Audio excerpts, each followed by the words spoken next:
Meanwhile, a non-governmental organization has asked the federal government and Borno state government to ensure that humanitarian actors are supported with the enabling systems to speed up efficiency of life-saving flood response program for children, families and communities who are in dire need.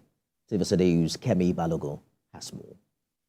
The devastating flood in Borno State is the worst in 30 years. It ravaged through the city of Maiduguri and Jere communities last week, displacing about 400,000 residents. With the flooding came a humanitarian crisis of displacement, hunger, and the outbreak of diseases.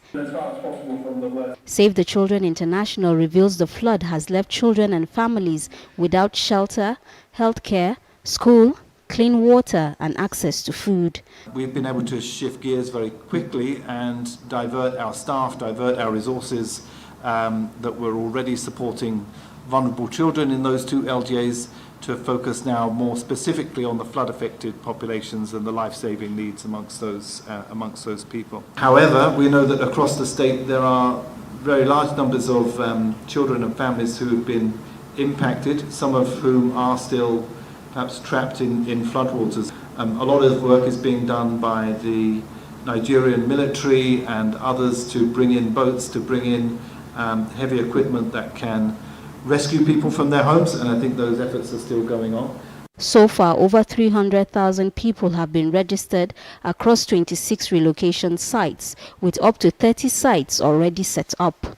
Country Director of the SCI says that it has set up an urgent rescue service and plan with life-saving response and rehabilitation of affected communities, especially for vulnerable children. The sheer numbers of people are very, very striking, and the fact that there is a real lack of water and sanitation on the ground.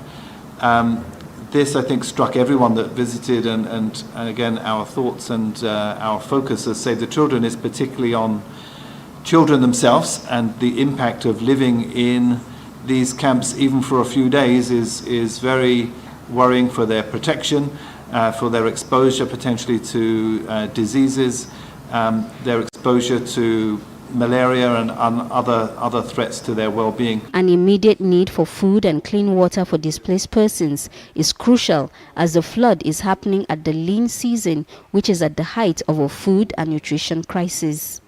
Kemi Balogun, TVC News, Abuja.